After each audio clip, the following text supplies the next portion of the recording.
നിങ്ങൾ എല്ലാവരുടെയും ജീവിതത്തിൽ എപ്പോഴെല്ലാം സന്തോഷം വരുന്നോ അതിന് തൊട്ട് മുൻപായിട്ട് വിഷമങ്ങൾ വരുന്നത് കാണാൻ പറ്റും. പലരും ഇത് ഒബ്സർവ് ചെയ്യുന്ന കാര്യമാണ്. പണ്ടത്തെ ആൾക്കാർ ഇതിനെ പറയുന്നൊരു രീതിയുണ്ട്. ഒരു സന്തോഷം അനുഭവിക്കുന്നതിന് മുൻപായിട്ട് നിങ്ങൾ ചില വിഷമങ്ങളിലൂടെ ടെമ്പററി ആയി കടന്നു പോകേണ്ടതായിട്ട് വരും. ചില ചലഞ്ചസ് നിങ്ങൾ നേരിട്ട് ഫേസ് ചെയ്യേണ്ടതായിട്ട് വരും. പലരും ഇതിനൊരു പഴങ്കഥയായിട്ട് അല്ലെങ്കിൽ സ്വന്തം ഇല്യൂഷനായിട്ട് തോന്നലായിട്ടാണ് എല്ലാവരും വിചാരിക്കുക. പക്ഷേ ഇത് ഉള്ള കാര്യമാണ്. യൂണിവേഴ്സിൻ്റെ എക്സിസ്റ്റിംഗ് ആയിട്ടുള്ള ഒരു നിയമമാണ്. ഇതിനൊരു കാരണമുണ്ട്. ഒരു എക്സാമ്പിൾ പറയുകയാണെങ്കിൽ, കറൻ്റ്ലി നിങ്ങളിരിക്കുന്ന ജീവിതത്തിന് ആവശ്യമായ ഒരു മെൻ്റൽ സ്ട്രെങ്ത് ഉണ്ട്, അതിനാവശ്യമായ നോളേജും മെച്യൂരിറ്റിയും ഉണ്ട്. അതെല്ലാം നിങ്ങൾക്കിപ്പോൾ അവൈലബിൾ ആയിരിക്കും. നിങ്ങളിപ്പോൾ അതിൽ ഫുള്ളി സെറ്റാണ്. അതുകൊണ്ടാണ് കറണ്ട് ആയിട്ടുള്ള ലൈഫ് സിറ്റുവേഷനിൽ നിങ്ങൾ സ്മൂത്ത് ആയിട്ട് പോകുന്നത്. പക്ഷേ ഇവിടെ നിന്ന് അതിനേക്കാളും ഉയർന്ന ഒരു ലെവലിലേക്ക് ക്രോസ് ചെയ്യണമെങ്കിൽ മുൻപത്തേക്കാളും മെൻ്റൽ സ്ട്രെങ്ത്തും നോളേജും മെച്യൂരിറ്റിയും എനർജിയും എല്ലാം ആവശ്യമാണ്. ചില സമയത്ത് നിങ്ങളതിൻ്റെ ഓൾമോസ്റ്റ് അടുത്തെത്തിയിട്ടുണ്ടാവും. ഇത്തരം സന്ദർഭങ്ങളിലാണ് യൂണിവേഴ്സ് നിങ്ങളെ ടെസ്റ്റ് ചെയ്യുന്നത്. അടുത്ത ഘട്ടത്തിലേക്ക് പോകാൻ ഇവർക്ക് യോഗ്യത ഉണ്ടോ ഇല്ലയോ. കാരണം ഇത് ഉണ്ടെങ്കിൽ മാത്രമേ നിങ്ങൾ അടുത്ത ലെവലിലേക്ക് പോകുമ്പോൾ ഡാമേജസ് ഒന്നും സംഭവിക്കാതിരിക്കുള്ളൂ. സേഫായിട്ട് നിങ്ങൾക്ക് അപ്പം മാത്രമേ ക്രോസ് ചെയ്യാൻ സാധിക്കുള്ളൂ. സോ ഇന്നത്തെ വീഡിയോയിൽ എങ്ങനെ ചില ലക്ഷണങ്ങളിലൂടെ നിങ്ങളിപ്പോൾ യൂണിവേഴ്സിൻ്റെ ടെസ്റ്റിലാണ് എന്ന് തിരിച്ചറിയാം എന്നുള്ളത് നോക്കാം. കൂടാതെ ഇതെങ്ങനെ ഈ ഒരു ടെസ്റ്റ് പാസ് ചെയ്യാം എന്നുള്ളതും നോക്കാം. ഇതിൽ ഏറ്റവും കോമൺ ആയിട്ട് കാണുന്ന ഒരു കാര്യമാണ്, നിങ്ങൾ ആഗ്രഹിക്കുന്ന ഒരു മാനിഫെസ്റ്റേഷനിൽ അൺനെസസറി ആയിട്ട് ഡിലേസ് വന്നുകൊണ്ടിരിക്കുക. ഒരു കാരണവുമില്ലാതെ വൈകിക്കൊണ്ടിരിക്കും. ഇതെല്ലാവരും ഫേസ് ചെയ്യുന്ന ഒരു കാര്യമാണ്. ചിലപ്പോൾ ഡിലേസ് ആയിരിക്കും, ചിലപ്പോൾ മെറ്റീരിയൽ പോലെ ബ്ലോക്കേജസ് ആയിരിക്കും, ഏത് രൂപത്തിൽ വേണമെങ്കിലും വരാം. ഇത് സംഭവിക്കുമ്പോൾ രണ്ട് കാരണങ്ങളേ ഉള്ളൂ. ഒന്നില്ലെങ്കിൽ നിങ്ങൾക്ക് അത് ലഭിക്കാനുള്ള സമയമായിട്ടില്ല. ഡെസ്റ്റിനി വൈസ് നോക്കുകയാണെങ്കിൽ നിങ്ങൾക്കതിനുള്ള കറക്റ്റ് ടൈം എത്തിയിട്ടില്ല. അല്ലെങ്കിൽ സമയമായിട്ടുണ്ടാവും, പക്ഷെ നിങ്ങൾക്ക് ആവശ്യമുള്ള കപ്പാസിറ്റി ഡെവലപ്പ് ആയിട്ടില്ല. സോ ഇത് ഡെവലപ്പ് ആവുന്നത് വരെ, ഒന്നില്ലെങ്കിൽ സമയമാവുന്നത് വരെ, അല്ലെങ്കിൽ ഓൾറെഡി സമയമായിട്ടുണ്ടാവും പക്ഷെ നിങ്ങൾക്ക് ആ കപ്പാസിറ്റി എത്തിയിട്ടുണ്ടാവില്ല. അതാവുന്ന വരെ യൂണിവേഴ്സ് നിങ്ങളെ പരീക്ഷിച്ചു കൊണ്ടേയിരിക്കും. പല തരത്തിലുള്ള സിറ്റുവേഷൻ, നിങ്ങൾക്കതിനാവശ്യമായിട്ടുള്ള ആ ഒരു മെൻ്റൽ സ്ട്രെങ്ത്തും ഒരു ക്വാളിറ്റിയൊക്കെ ഡെവലപ്പ് ചെയ്യാനുള്ള പല തരത്തിലുള്ള സാഹചര്യങ്ങൾ നിങ്ങൾക്ക് നൽകിക്കൊണ്ടേയിരിക്കും. സോ ഇവിടെയെല്ലാം നിങ്ങളുടെ മൈൻഡ് സെറ്റ് പോസിറ്റീവായി വെക്കേണ്ടത് വളരെ ഇമ്പോർട്ടൻ്റ് ആണ്. ഇപ്പോൾ സപ്പോസ് കുറച്ച് ചലഞ്ചസ് വന്നു എന്ന് വിചാരിക്കുക. നിങ്ങൾ അതിനെ യൂണിവേഴ്സിൻ്റെ ബാഡ് ലക്ക് ആയിട്ടോ അല്ലെങ്കിൽ നിങ്ങൾക്കൊരു നെഗറ്റീവ് സിറ്റുവേഷൻ ആയിട്ടോ ചലഞ്ചായിട്ടോ വിഷമമായിട്ടൊക്കെ നിങ്ങൾ ലേബൽ ചെയ്ത് കഴിഞ്ഞാൽ പിന്നെ നിങ്ങൾക്കത് അറ്റൻഡ് ചെയ്യാൻ സാധിക്കില്ല. മാത്രമല്ല അതിനെ ക്രോസ് ചെയ്യാന്ന് പറയുന്നത് ഒരാവശ്യമില്ലാതെ ഒരുപാട് സമയമെടുക്കും.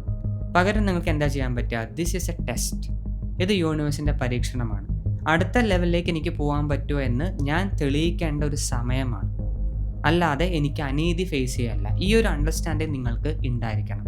ഇതുണ്ടെങ്കിൽ ഓട്ടോമാറ്റിക്കലി വരുന്ന ചലഞ്ചസ് എല്ലാം നിങ്ങളിൽ നിന്നും എന്താണ് ഡിമാൻഡ് ചെയ്യുന്നതെന്ന് മനസ്സിലാക്കാൻ സാധിക്കും. ഇപ്പോൾ ഒരു നല്ലൊരു എക്സാമ്പിൾ പറയുകയാണെങ്കിൽ, നിങ്ങൾ കണ്ടിന്യൂസ്ലി ജോലിക്ക് വേണ്ടി ശ്രമിച്ചുകൊണ്ടിരിക്കുകയാണ്, പക്ഷേ എത്ര നോക്കിയിട്ടും കിട്ടുന്നില്ല. നിങ്ങളൊരു എക്സാം പഠിച്ചുകൊണ്ടിരിക്കുകയെന്ന് വിചാരിക്കുക. ഇവിടെ യൂണിവേഴ്സ് ചില ഡിമാൻഡുകൾ വെക്കുന്നുണ്ട്. ഒരു സമയമാവണം. ഫസ്റ്റ് ഓഫ് ഓൾ നിങ്ങൾക്കതിന് ഡെസ്റ്റിനി വൈസ് അതിൻ്റെ സമയമാവണം. രണ്ടാമത് നിങ്ങൾ പഠിച്ചത് പോരാ. ഇനി നന്നായി പഠിക്കുന്നുണ്ട് പക്ഷെ മാർക്ക് വരുന്നില്ല. ഇനി മാർക്ക് വന്നു പക്ഷെ ഫൈനൽ ലെവലിൽ ഞാൻ ഫെയിലായി പോയി. സോ ഇവിടെയെല്ലാം നിങ്ങൾക്ക് മെൻ്റലി സ്ട്രെങ്ത് കൊണ്ടുവരാനാണ് യൂണിവേഴ്സ് ഉദ്ദേശിക്കുന്നത്. നന്നായി പഠിക്കണം, അതൊരു പോയിൻ്റാണ്. അതുകൂടാതെ ഇത്തരം കണ്ടിന്യൂസ്ലി വരുന്ന ചലഞ്ചസ് ഒന്നും മൈൻഡ് ചെയ്യാതെ, ഇതൊന്നും വലിയൊരു തോൽവിയായിട്ട് എടുക്കാതെ കണ്ടിന്യൂസ്ലി അവിടെ ഫൈറ്റ് ചെയ്യുക എന്നുള്ളതാണ് ഏറ്റവും ഇമ്പോർട്ടൻ്റ് ആയിട്ടുള്ള കാര്യം. ഇതാണ് യൂണിവേഴ്സ് ഡെവലപ്പ് ചെയ്യുന്നത്. കാരണം ഒരു 5-6 പ്രാവശ്യം നിങ്ങൾ ഇങ്ങനെ ഒരു ട്രെയിൻ ചെയ്ത് കഴിഞ്ഞാൽ ദെൻ ഫൈനലി ആ ജോലിയിലേക്ക് എത്തുമ്പോൾ നിങ്ങൾക്ക് അവിടുത്തെ സ്ട്രെസ്സും പ്രഷറും ഒന്നും വലിയ കാര്യമേ ആയിരിക്കില്ല. നിങ്ങളത് ടച്ച് ചെയ്യില്ല. മാത്രമല്ല ഒരുപാട് ഹാപ്പിയും ആയിരിക്കും. ഓക്കെ, അത്രയേ ഉള്ളൂ അതിൻ്റെ പർപ്പസ്. അതൊരിക്കലും നിങ്ങൾക്ക് ഡിസയർ ലഭിക്കില്ല, തരില്ല എന്ന് യൂണിവേഴ്സ് പറയല്ല.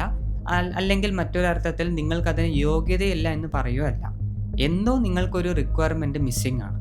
Some kind of discipline or some kind of ഞാൻ ആദ്യം പറഞ്ഞ പോലെ മെൻ്റൽ സ്ട്രെങ്ത് അല്ലെങ്കിൽ നോളേജ്, എന്ത് വേണമെങ്കിലും ആവാം. അതേതാണെന്ന് തിരിച്ചറിയുന്നതാണ് അവനവൻ്റെ കപ്പാസിറ്റി. ഓക്കെ, ബോധപൂർവം കണ്ണും കാതൊക്കെ തുറന്ന് ലൈഫിൽ എന്താ നടക്കുന്നത്, എവിടെയാണ് ഞാൻ കുറഞ്ഞു പോകുന്നത് തിരിച്ചറിയേണ്ടത് നിങ്ങളുടെ ജോലിയാണ്. ഇത് ഫിക്സായ ഈ ഡിലേസ് എല്ലാം അകലും. പിന്നെ ഒരിക്കലും വർഷങ്ങളോളം നിങ്ങൾക്ക് ഡിസയറിന് വേണ്ടി കാത്തിരിക്കേണ്ട ആവശ്യമുണ്ടാവില്ല. സെക്കൻഡ് സൈൻ കുറച്ച് ടെംപ്റ്റിംഗ് ആണ്. നിങ്ങളുടെ മൈൻഡിൻ്റെ കൺട്രോൾ തെറ്റിക്കാൻ പറ്റുന്ന ഒരു സിറ്റുവേഷനാണ്. യൂണിവേഴ്സിൻ്റെ ടെസ്റ്റ് തന്നെയാണ്. അതായത് ഇപ്പോൾ നിങ്ങളൊരു മാനിഫെസ്റ്റേഷന് വേണ്ടി കാത്തിരിക്കുകയാണെങ്കിൽ അത് മാനിഫെസ്റ്റ് ചെയ്യാൻ നോക്കുമ്പോൾ ഒരു ഡിസയർ ആയിരിക്കും, ഒരു പർട്ടിക്കുലർ ക്വാളിറ്റിയുള്ള ഡിസയർ ആയിരിക്കും. പക്ഷേ അതിനേക്കാളും കുറച്ച് താഴെയുള്ള ഡിസയർ നിങ്ങൾക്ക് തന്ന് പരീക്ഷിക്കും.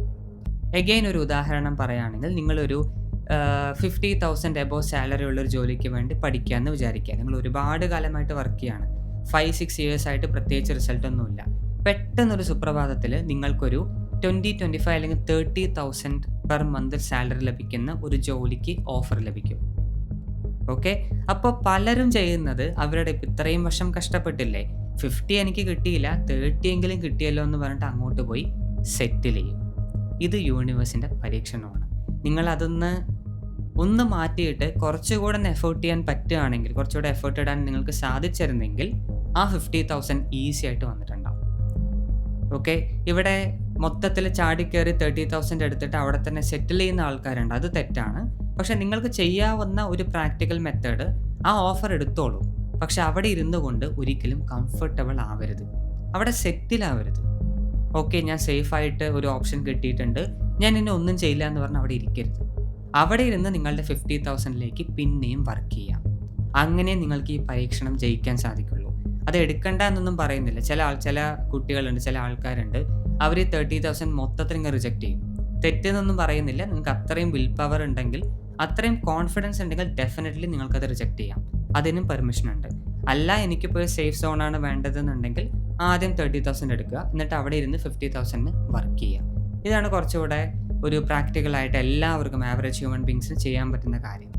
അല്ല, നല്ല വിൽ പവർ ഉണ്ടെങ്കിൽ ഡെഫിനറ്റ്ലി നിങ്ങൾക്കത് ഇഗ്നോർ ചെയ്ത് കളയുകയും ചെയ്യാം, റിജക്റ്റ് ചെയ്യുകയും ചെയ്യാം. ഓക്കെ, അപ്പോൾ എപ്പോഴും ശ്രദ്ധിക്കുക, നിങ്ങൾ ചോദിച്ചതിനേക്കാളും ഒരു പടിക്ക് 2 പടിക്ക് താഴെയുള്ള ഡിസയർ ആദ്യം തരും. അവിടെ സെറ്റിലായി കഴിഞ്ഞാൽ നിങ്ങൾ ചോദിച്ചത് എന്നേക്കുമായിട്ട് മിസ്സാവും. ഇത് ജോലിയിൽ മാത്രമല്ല, റിലേഷൻഷിപ്സിൽ കാണാൻ സാധിക്കും, പലതരത്തിലുള്ള ആൾക്കാരുടെ സ്വപ്നങ്ങളിൽ കാണാൻ സാധിക്കും. ഇങ്ങനെ ഒരു റിലേഷൻഷിപ്പ് വേണമെന്ന് ചോദിച്ചു, പക്ഷേ ഒരു കംഫർട്ടബിൾ ആയിട്ടുള്ള, അത്യാവശ്യം ഒരു മയത്തിലുള്ള നിങ്ങളുടെ വേദനകളെയൊക്കെ ഒന്ന് മറച്ചു പിടിക്കാൻ, നമ്മൾ പറയില്ല, പ്ലാസ്റ്റർ ഇട്ട് ഒട്ടിക്കാൻ സഹായിക്കുന്ന ചില ആൾക്കാർ വരും. ദെൻ ആൾക്കാർ അവിടെ സെറ്റിലാവും. ഇതാണ് എൻ്റെ സോൾമേറ്റ്, ഇതാണ് എൻ്റെ ഫോർ എവർ എന്നൊക്കെ പറഞ്ഞ് പല ലേബിൾസ് ഉണ്ടാക്കി അവരവിടെ തന്നെ സെറ്റിലാവും. ഇവിടെ നിങ്ങൾക്ക് രക്ഷപ്പെട്ടതല്ല, നിങ്ങൾക്ക് നല്ലൊരു റിലേഷൻഷിപ്പ് കിട്ടിയതല്ല, നിങ്ങളുടെ മുറിവിനെ ഒന്ന് പരീക്ഷിക്കാൻ വേണ്ടി യൂണിവേഴ്സ് ഒരു കെണിയിട്ടതാണ്, നിങ്ങളത് പെട്ടു.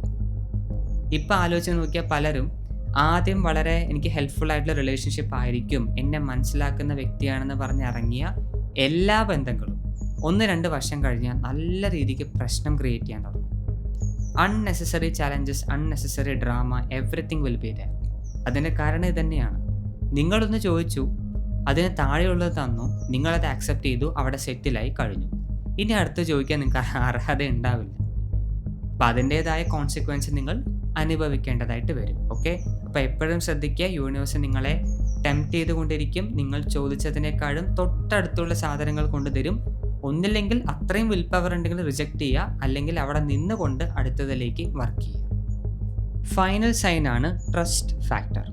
ട്രസ്റ്റ് ഫാക്ടർ എന്ന് പറഞ്ഞാൽ നിങ്ങൾ എത്രത്തോളം പ്രപഞ്ചത്തെ, പ്രകൃതിയെ, അല്ലെങ്കിൽ നിങ്ങൾ വിശ്വസിക്കുന്ന ദൈവത്തെ ട്രസ്റ്റ് ചെയ്യുന്നു എന്നുള്ള സിംഗിൾ ഇമ്പോർട്ടൻറ്റ് പോയിന്റ്. മറ്റേതിനേക്കാളും ഇതാണ് ഏറ്റവും പ്രാധാന്യമുള്ള കാര്യം. അതിൻ്റെ കാരണവും പറഞ്ഞുതരാം. നിങ്ങൾ ഹാപ്പി ആയിട്ട് പോയിക്കൊണ്ടിരിക്കുമ്പോൾ, നിങ്ങൾ ഡിസയർ മാനിഫെസ്റ്റ് ചെയ്യാൻ നോക്കുകയാണ്, നിങ്ങൾ ഒരു സ്മൂത്തായിട്ട് ഹാപ്പി ആയിട്ട് പോയിക്കൊണ്ടിരിക്കുകയാണ്, പ്രത്യേകിച്ച് ലൈഫിൽ ഫ്ലക്ച്വേഷൻസ് ഒന്നുമില്ല. ഇത്തരം സിറ്റുവേഷനിൽ ദൈവത്തെ വാഴ്ത്താനും, ദൈവത്തെ വിശ്വസിക്കാനും, ലൈഫിനെ വാഴ്ത്താനും, യൂണിവേഴ്സിനെ വാഴ്ത്തിപ്പാടാനൊക്കെ എല്ലാവർക്കും പറ്റും. ഒരു ആവറേജ് മനുഷ്യന് പോലും ഇത് ഈസി ആയിട്ട് സാധിക്കുന്ന കാര്യമാണ്. പക്ഷേ സങ്കടങ്ങൾ വരുമ്പോൾ, ചലഞ്ചസ് വരുമ്പോൾ, നിങ്ങൾക്ക് ഇത്തരം ടെസ്റ്റുകൾ വരുമ്പോൾ അവിടെയും 100% ട്രസ്റ്റോടെ ഇരിക്കുക എന്ന് പറയുന്നത് നിസാരമായ കാര്യമല്ല. അതിനൊരുപാട് വിൽ പവർ ആവശ്യമാണ്. നമ്മൾ റെസിലിയൻസ് എന്ന് പറയില്ലേ, ഏതൊരു സിറ്റുവേഷനിലും പേടിക്കാതിരിക്കുക എന്നല്ല പറയുന്നത്, പേടിയൊക്കെ എല്ലാവർക്കും വരും. അതിനെ ഓവർകം ചെയ്യാനുള്ള മനസ്സ്, അതിനുള്ള മനക്കരുത്ത്, ഇത് നിങ്ങൾക്കുണ്ടോ എന്നത് ഫൈനലായിട്ട് ടെസ്റ്റ് ചെയ്യും. കാരണം ഞാനൊരു കാര്യം സത്യം ഓപ്പണായിട്ട് പറയാണ്, ആൾക്കാർക്ക് ഇഷ്ടപ്പെട്ടാലും ഇല്ലെങ്കിലും ഒരു മീഡിയോക്കർ ജീവിതം ജീവിക്കാൻ, ഒരു ആവറേജ് ലൈഫ് തട്ടിമുട്ടി പ്രത്യേകിച്ച് ഒരു ഹൈ ഒന്നും ഇല്ലാതെ ഇങ്ങനെ പോവാൻ പ്രത്യേകിച്ച് കരുത്തൊന്നും വേണ്ട. ഒരു ഹാബിറ്റായാൽ മതി. രാവിലെ എണീക്കുക, ഭക്ഷണം കഴിക്കുക, അവിടെ പോവുക, കഷ്ടപ്പെടുക, വർക്ക് ചെയ്യുക, തിരിച്ചു വരിക, സങ്കടം ഫേസ് ചെയ്യുക, കിടന്നുറങ്ങുക, രാവിലെ എണീക്കുക. ഇതാണ് ഒരു ആവറേജ് ഹ്യൂമൻ ബീയിങ്ങിൻ്റെ ഒരു സർക്കിൾ എന്ന് പറയുന്നത്. ഇവിടെ ജീവിക്കാൻ പ്രത്യേകിച്ച് മെൻ്റൽ സ്ട്രെങ്ത് ഒന്നും വേണ്ട, ഹാബിറ്റ് മതി. ഒന്ന് ശീലമാക്കിയാൽ തന്നെ ആൾക്കാർ ഒഴുകി പോയിക്കൊണ്ടിരിക്കും. പക്ഷേ ഇവിടെ നിന്ന് മേലോട്ട് പോകാമെന്ന് പറഞ്ഞാൽ ആക്റ്റീവായിട്ടുള്ള ഗ്രോത്ത് ആവശ്യമാണ്. മെൻ്റലി, ഫിസിക്കലി, ഇമോഷണലി, എനർജറ്റിക്കലി നിങ്ങൾ ഫിറ്റായി വന്നുകൊണ്ടേയിരിക്കണം, അല്ലെങ്കിൽ പറ്റില്ല. അതുകൊണ്ടാണ് എല്ലാം സ്മൂത്തായിട്ട് പോകുമ്പോൾ ആൾക്കാർ ദൈവത്തെ വാഴ്ത്തിപ്പാടും, എന്താ പറയുക, അറിയാലോ നിങ്ങൾക്ക്, പലതരത്തിലുള്ള ഡ്രാമകൾ അവരിറക്കും. ദ മൊമെൻറ്റ് ചലഞ്ചസ് കം, വിഷമങ്ങളും ചലഞ്ചസും വന്നാൽ പെട്ടെന്ന് അവർക്ക് ദൈവത്തെ മറന്നു പോകും.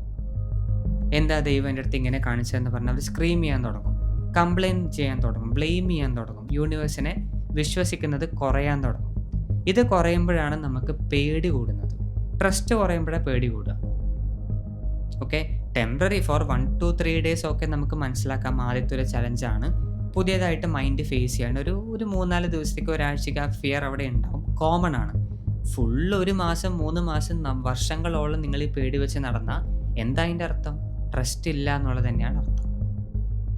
ഓക്കെ, അപ്പോൾ എപ്പോഴും ഹാപ്പി ആയിട്ടിരിക്കുമ്പോൾ, സ്മൂത്ത് ആയിട്ടിരിക്കുമ്പോൾ thank you universe, I love universe എന്ന് പറയുന്നത് എല്ലാവർക്കും സാധിക്കുന്ന കാര്യമാണ്.